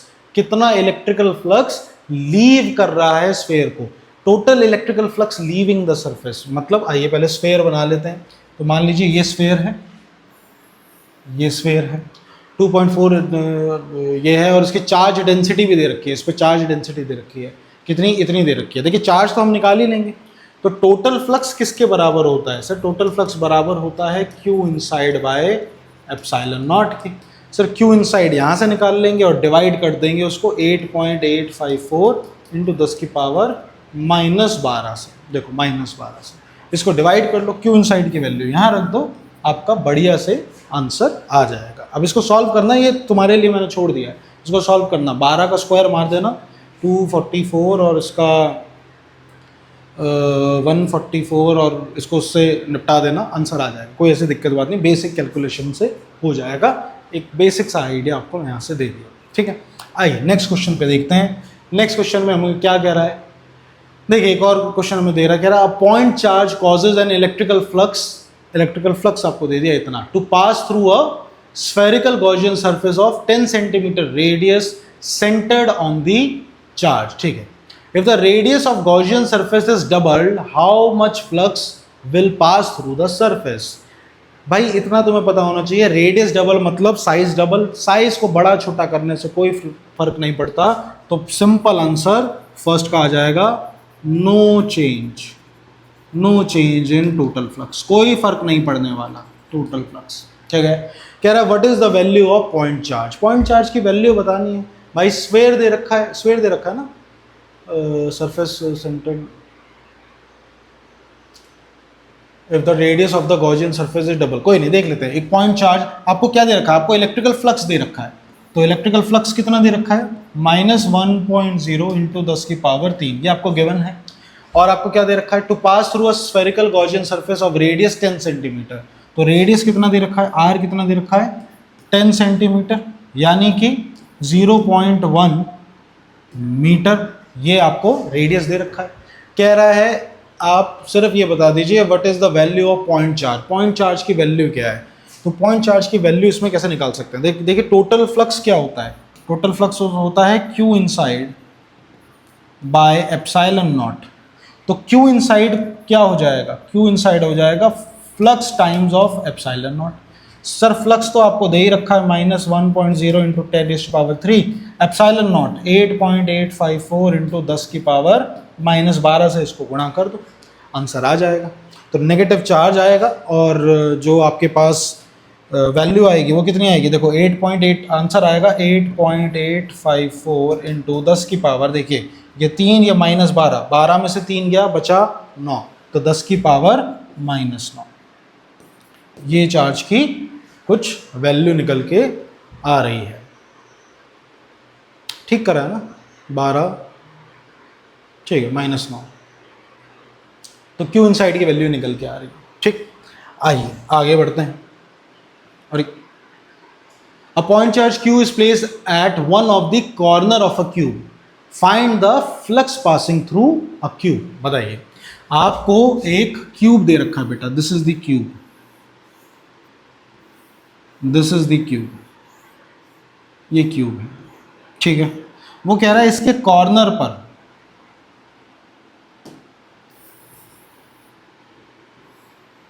ये क्यूब दे रखा है, वो ये कह रहा है कि इसके कॉर्नर पे यहां पर एक चार्ज रखा है। कहता है कि आप इसकी वजह से इस चार्ज की वजह से ये बता दीजिए कि कितना टोटल फ्लक्स इसमें बन रहा होगा। ये रहा हमारा चार्ज, तो भाई इस गॉसियन जो हमारा गॉस लॉ है वो तो क्लोज सरफेस के लिए लगता है, तो भाई इसको पहले क्लोज करना पड़ेगा। कैसे क्लोज करेंगे, देखिए बड़ा आसान है, इस पूरे क्यूब की वजह से निकालना है। इसके लिए क्या करेंगे, हम इसको एक तरीके से पहले सिमेट्रिकली क्लोज करेंगे, ये बीच में आना चाहिए। बीच में कैसे आएगा, देखो बड़ा आसान है, ये जो सेम क्यूब है ना, ये सेम क्यूब मैं एक इसके ऊपर रख देता हूँ ऐसे, ये मैंने इसके ऊपर रख दिया, ठीक है। फिर से सेम क्यूब, अब ये चार्ज कहाँ आ गया, साइड में, अब ये सेम क्यूब मैंने इसके साइड में रख दिया, फिर से सेम क्यूब मैंने इसके नीचे रख दिया। अब क्या हो गया, ये एक तरीके से ऐसा लग रहा है कि एक इतना बड़ा स्पेस बन गया और ये चार्ज बीच में आ गया। क्या आ गया, बीच में आ गया, 4 क्यूब से ये बीच में आ गया। यहाँ पर सोचो अगर ऐसा ही फेस पीछे की तरफ भी बना दिया जाए तो ये पूरा का पूरा चार्ज बिल्कुल सेंटर में आ जाएगा, तो ये पूरे 4 ऐसे फेस इसके पीछे भी रख दो, अब यहाँ पे दिखेगा नहीं, तो यानी टोटल 8 फेसेस हो जाएंगे, 8 क्यूब हो जाएंगे। तो आपसे कह रहा है find the flux passing through the cube. हमको किसके लिए निकालना है, अपन को इसके लिए निकालना है सिर्फ। भाई सिंपल सी बात है, इस पूरी फिगर के लिए जो टोटल फ्लक्स होगा वो होगा Q inside by epsilon not, यानी कि Q बाय एप्सिलॉन नॉट। ये किसके का आया? टोटल का। लेकिन हमको तो सिर्फ एक क्यूब का बनाना है, टोटल क्यूब 8 है, 8 में से एक का बताना है, तो फ्लक्स भी 1/8 हो जाएगा। तो फाइनल आंसर फाई टोटल आ जाएगा 1/8 of Q epsilon not. This is your answer, this is your answer. समझे? ये यहाँ पर खत्म होता है बेटा। आइए आगे बढ़ते हैं, नेक्स्ट में देखते हैं। A hemisphere body of radius r is placed in a uniform electrical field. What is the flux link with the curved surface if the field is parallel to the base and perpendicular to the base? एक hemispherical body है, this is the hemispherical body, ठीक है। आपको ये कह रहा है, इसका रेडियस r है, आपको ये कह रहा है कि भाई टोटल फ्लक्स बता दो इस बॉडी में से। What is the flux linked with the curve? अच्छा, सिर्फ कर्व्ड सरफेस का फ्लक्स बता दो if the field is parallel to the base. अगर फील्ड ऐसे पैरेलल है बेस के, और दूसरा field is perpendicular to the base, ऐसा परपेंडिकुलर है बेस के, ऐसे जा रही, ठीक है। तो दोनों चीज़ें आपको बतानी है। ऐसा सेम क्वेश्चन मैंने अभी आपको पहले करवाया था यहाँ पर।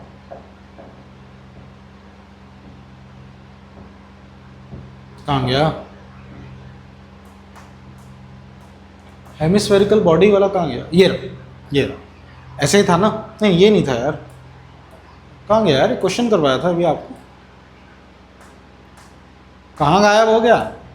ये रहा, ये देखो, यही तो फिगर है, ठीक है। इसमें कैसा परपेंडिकुलर, परपेंडिकुलर के लिए हमने टोटल फ्लक्स निकालना है इसमें हमें, ठीक है ना। टोटल फ्लक्स तो इसका 0 ही होता है, लेकिन कर्व्ड सरफेस एरिया से जो एसोसिएटेड फ्लक्स है वो जितना यहाँ पर एंटर होगा वही फ्लक्स इसमें लगेगा। तो टोटल फ्लक्स परपेंडिकुलर के केस में आपका कितना आ जाएगा? कर्व सरफेस एरिया से कितना एसोसिएटेड है? माइनस ही पाई आर स्क्वायर। तो कर्व सरफेस एरिया से मतलब इस सरफेस से इतना अटैच्ड है, तो कर्व्ड से कितना अटैच होगा? कर्व से इतना अटैच होगा, ई पाई आर स्क्वायर। तो ये इसका आंसर है परपेंडिकुलर का केस में।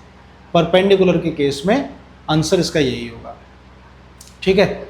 लेकिन हमको परपेंडिकुलर का मिल गया, लेकिन पैरेलल भी कह रहा है। पैरेलल, पैरेलल मतलब ऐसी, ये ऐसा जा रहा है, ऐसा।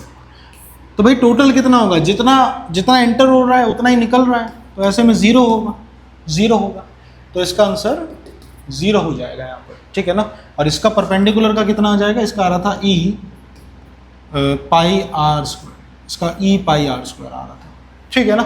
तो that is how you do it. हमने ये केस इसलिए मैंने पहले करवाया था, तो यहाँ पर दोनों केसेस हमारे डन है। नेक्स्ट देखते हैं। कह रहा है the electrical field is given by 6i cap 5j cap and 3k cap. The electrical flux through a surface area of 30i cap metre square lying on the YZ plane, YZ plane, x y z। इस YZ plane पे कोई figure लाई कर रही है, ठीक है, जिसका surface area हमको दे रखा है कितना? 30i कैप ऊपर की तरफ। और इलेक्ट्रिकल फील्ड कैसी है? Electrical field 6i cap 5j cap 3k cap. बेटा इस फील्ड में 5j और 3k इसको लेने की जरूरत ही नहीं है, साथ साथ वाले कंपोनेंट लेने होते हैं। 6 3 18 180, D is the correct answer. ऐसे ही खत्म। 2024 जेई का सवाल है, अब सारे जेई के सवाल आ रहे हैं। 2024 जेई, कुछ करने की जरूरत नहीं, टिक करो और आगे बढ़ो, ठीक है ना। ऐसा एक क्वेश्चन मैंने पहले भी करके दिखाया था, आई होप ये समझ आया हो आपको। नेक्स्ट देखो, ये भी जेई का सवाल 2024 में जेई में क्या कह रहा है? ये कह रहा है कि the electrical flux due to the configuration, कितना फ्लक्स होगा इसमें? तो फ्लक्स किसके बराबर होता है? Q inside by epsilon naught. Sir charge कितना अंदर है? 5 और 1 6, 6 में से 2 गया 4, तो आंसर है 4Q बाय एप्सिलॉन नॉट। ये लेवल हो गया, बताओ क्या दिक्कत है इसमें? 4Q बाय एप्सिलॉन नॉट, खत्म, ठीक है। नेक्स्ट में आ जाओ। सर बाहर वाले चार्ज, अरे इनसाइड लेना है, बाहर वाले चार्ज हमें नहीं लेने, ठीक। आइए आगे बढ़ते हैं। देखा, sigma is the uniform surface density of a thin spherical shell of radius r. The electrical field at any point on the surface of spherical shell is. ये बता दीजिए सिग्मा क्या है? सरफेस चार्ज डेंसिटी है। Sigma क्या होता है भाई? सिग्मा होता है सरफेस चार्ज डेंसिटी, मतलब Q total charge per unit area, ये होता है sigma, total charge by area. आपसे इलेक्ट्रिकल पूछा है, electrical field at any point on the surface of the spherical shell is. Electrical field पूछ रहा है, वो कितना होगा? अब हमको पता है फ्लक्स बराबर होता है close integral E dot D S या ई ए, सिंपल ई ए के बराबर होता है, ये बराबर होता है Q inside by epsilon not के। हमसे ई पूछ रहा है तो इलेक्ट्रिकल फील्ड बराबर हो जाएगी Q by A epsilon not के। Sir Q by A sigma होता है तो ये बराबर हो जाएगा सिग्मा बाय एप्सिलॉन नॉट के, तो sigma by epsilon naught is B is the correct answer. 2024 में आया है 6 अप्रैल, ठीक है ना, सिग्मा बाय एप्सिलॉन नॉट, ठीक है, फेमस फॉर्मूला है, आगे भी आएगा ये, ठीक है। आगे बढ़ते हैं, क्या कह रहा है, कह रहा है a charge Q is placed at the centre of one of the surface of a cube, the flux link with the cube. कह रहा है एक चार्ज क्यू है जिसको सेंटर पे रखा है of one of the surface. अच्छा, सरफेस के सेंटर पे, मतलब देखो मैं बताता हूँ क्या कह रहा है ये। एक क्यूब बना लेते हैं बेटा, पहले let's say this is the cube, this is the cube. Sir ये कहाँ से क्यूब हो गया?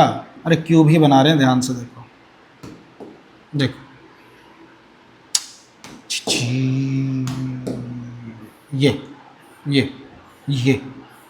ये क्यूब हो गया।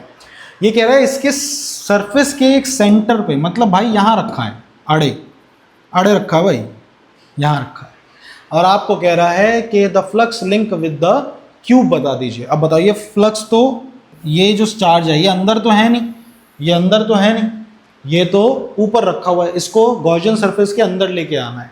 तो अंदर कैसे लेके आए? सिंपल सी बात है सर, इसके ऊपर एक और क्यूब को विराजमान कर दीजिए, ये हो गया विराजमान। देखो अब ये अंदर आ चुका है, अब ये अंदर आ चुका है, अब ये अंदर आ गया है, देखिए अब ये अंदर आ चुका है। तो इसमें से टोटल फ्लक्स कितना हो जाएगा? टोटल फ्लक्स कितना हो जाएगा? Q inside by epsilon naught. तो एक फिगर में से कितना जाएगा? इसका आधा, Q by 2 epsilon naught, Q by 2 epsilon naught, C is the correct answer. देखिए ठीक है ना, Q by 2 epsilon naught is the answer, C is the correct answer. आगे देखते हैं, नेक्स्ट आपको क्या कह रहा है? कह रहा है two charges 5q and -2q are situated at this point. आइए पॉइंट्स बना लेते हैं। देखिए कितना है, 3a और 0 पे, ठीक है, यहाँ बना लेते हैं। This is a, this is 2a, this is 3a, ठीक है। तो 3a पे चार्ज कितना है? 5q, और -5a कहाँ आएगा भाई? इधर आएगा भाई, -a, -2a, -3a, -4a और -5a, ये आ गया, ठीक है। क्या कह रहा है? कह रहा है the electrical flux through the sphere of radius 4a having centre at the origin. अच्छा, एक स्फीयर बनाओ जिसका रेडियस 4a हो, 4a मतलब 4a, ओके। तो ये रेडियस है, तो स्फीयर 4a से लेके 4a तक ऐसा बन जाएगा, ऐसा बन जाएगा स्फीयर, ठीक है ना। देखो ऐसा बन जाएगा। कह रहा है इलेक्ट्रिक फ्लक्स बता दो। फ्लक्स होता है Q inside by epsilon not, सिर्फ 5Q चार्ज आ रहा है, तो 5Q बाय एप्सिलॉन नॉट, बेटा D is the correct answer, D is the correct answer, ठीक है ना। एक सेकेंड, 5Q नहीं एक सेकेंड, अच्छा इस पे -2Q चार्ज रखा है, -5a पे -2Q चार्ज रखा है, लेकिन 2Q चार्ज अंदर तो आ नहीं रहा ना, अंदर तो आ नहीं रहा, तो सही आंसर है, यही होगा answer, 5Q bye epsilon naught is the correct answer, ठीक है ना। इस फिगर के अंदर क्या आ रहा है? ये आ रहा है भाई, तो बस इतने बटे एप्सिलॉन नॉट, खत्म हो गया। कब आया? 2024, प्रीवियस ईयर का क्वेश्चन, ठीक है ना। आइए आगे बढ़ते हैं, इसको देखिए। आपको कह रहा है बताओ 2023 में आया, क्या कह रहा है? आपको ये कह रहा है कि आपको फिगर दे रखी है, इसमें रेडियस a है, रेडियस b भी है, और 3 फिगर बन रहे हैं, चार्ज अंदर रखा है। कह रहा है electrical field due to a q charge in different region, अच्छा इज गिवन बाय, अच्छा इसमें से कौन सी स्टेटमेंट ठीक है? ठीक है, तो भाई इसमें कौन सी स्टेटमेंट ठीक है? ओके, तो देखो इसमें देखो आप क्या कर सकते हो, ध्यान से देखो। अगर मैं श्योर हूं किसी एक बात पे, तो वो ये है कि जितना फील्ड यहाँ से एंटर हो रही है उतना ही निकल रही है, मतलब नेट इलेक्ट्रिकल फील्ड सेकंड में तो 0 ही होगी, यानी सेकंड में नेट इलेक्ट्रिकल फील्ड 0 होगी। तो अभी इससे मुझे कोई खास हेल्प मिली नहीं है, इस पॉइंट से तो कोई खास हेल्प मिली नहीं है। सर इवन और मतलब फर्स्ट और थर्ड में जीरो नहीं हो सकती, तो फर्स्ट और थर्ड में जीरो नहीं हो सकती। अगर जीरो नहीं हो सकती तो मतलब आपका क्या क्या बाहर हो गया, फर्स्ट में जीरो नहीं हो सकती तो बी बाहर हो गया, फर्स्ट और थर्ड में जीरो नहीं हो सकती तो ये बाहर हो गया, जीरो नहीं हो सकती तो बेटा C is the correct answer. E1 और E3 जीरो नहीं हो सकती और ये जीरो है, क्योंकि कुछ एंटर कर रही है और यहाँ से कुछ लीव कर रहा है ना, सिंगल एक इनकमिंग और आउटगोइंग का तो कॉन्सेप्ट है नहीं, तो ये सही जवाब है, C is the correct answer. 2023 जनवरी शिफ्ट 2 में आया है, तो ये इसका लॉजिक है, तो सी इज द करेक्ट आंसर। आइए आगे बढ़ते हैं, आखिरी क्वेश्चन पे आते हैं। आखिरी क्वेश्चन फिर से हेमिस्फीयर, तंग हो गया भाई मैं, क्यों डाल दिया मैंने इतने क्वेश्चन। कब आया था भैया, अच्छा दिखाने के लिए डाला, 2022 में क्वेश्चन आया, कह रहा है if a charge Q is placed at the centre of closed hemisphere और non conducting surface, the total flux passing through the flat surface, कितना फ्लक्स इस फ्लैट सरफेस से पास हो रहा होगा। भाई इसको अंदर कर लो इसके, जब आप इसको अंदर कर लोगे तो Q by epsilon naught pass हो रहा होगा, लेकिन सिर्फ फ्लैट सरफेस में देखोगे तो Q by 2 epsilon naught pass हो रहा होगा, ठीक है ना। तो ये आपका आंसर बन जाएगा और यहाँ पर ये क्वेश्चन भी होता है समाप्त। तो हमारा गॉस लॉ होता है समाप्त। उम्मीद है आपको मज़ा आया होगा, बहुत सारे क्वेश्चन आज हमने करे, कॉन्सेप्ट की क्लैरिटी आई होप आपको मिली होगी। बिल्कुल बढ़िया से पढ़ाई करते रहो और प्रैक्टिस ज़रूर करते रहो, क्योंकि बिना प्रैक्टिस के कुछ भी नहीं हो सकता, ठीक है। तो चलिए भैया, एक वीडियो और बची है जो इस सीरीज चैप्टर की बची है, जो बहुत जल्द आएगी। तब तक के लिए प्रैक्टिस करते रहो और टेंशन मत लो, बढ़िया से प्रैक्टिस करो। Bye bye.